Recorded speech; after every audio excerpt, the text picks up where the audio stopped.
এইটো আপোনালোকে বিশ্বাস নকৰিব, এইটো আজি কিমান বছৰ হৈছে। কাৰণ মোৰ জন্মৰ আগৰ, মোৰ মোটামুটি এতিয়া মোৰ 37 চলি আছে এজ, আৰু এইটো মোৰ জন্মৰ আগৰ খেজুৰ গছৰ দেউতাই লগোৱা।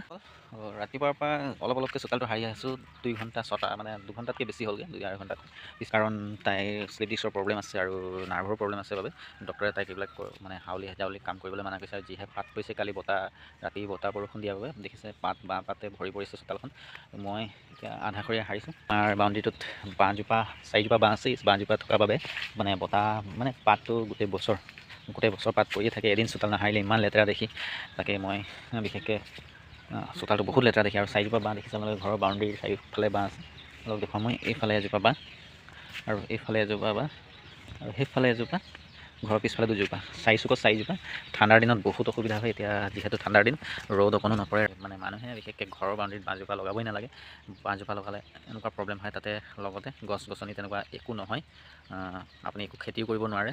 বাৰীটো বিশেষকৈ সৰু নহয় মোৰ, মই ইচ্ছা কৰিলে চব্জি খেতি কিবাকিবি কৰিব পাৰিলোহেঁতেন, কিন্তু ইয়াত লগালে নাথাকে।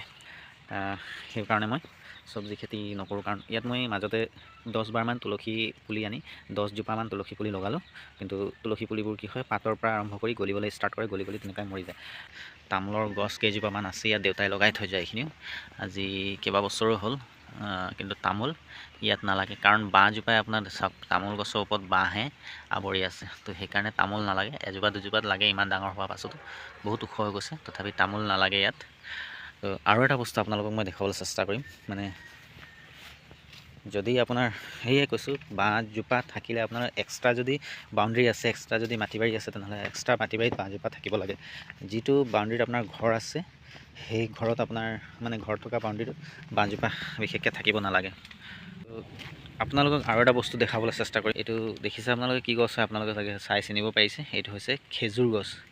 খেজুৰৰ গছ আজি, এইটো আপোনালোকে বিশ্বাস নকৰিব, এইটো আজি কিমান বছৰ হৈছে। কাৰণ মোৰ জন্মৰ আগৰ, মোৰ মোটামুটি এতিয়া মোৰ 37 চলি আছে এজ, আৰু এইটো মোৰ জন্মৰ আগৰ খেজুৰ গছ হয়, দেউতাই লগোৱা। দেউতা ঢুকুৱা আজি 15 বছৰ হ'লগৈ, 2011তে দেউতা ঢুকুৱা।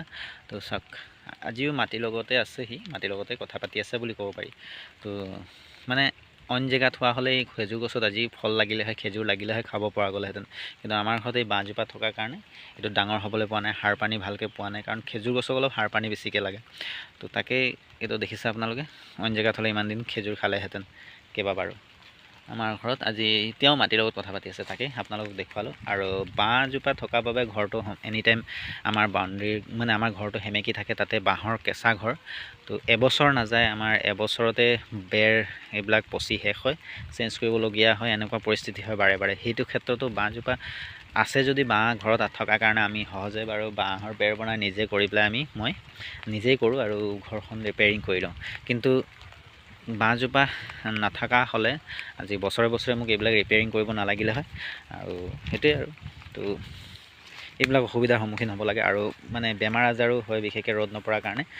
মাইকী মানুহৰ হওক বা ঘৰৰ মানুহৰ হওক, ৰ'দ নপৰাৰ কাৰণে ডি ভিটামিনৰ ডেফিচিয়েঞ্চিটোও হয়। তো তাকে আপোনালোকক আজি এইটোৱে ভিডিঅ'টো প্ৰস্তুত কৰিলোঁ আপোনালোকক দেখুৱাবলৈ।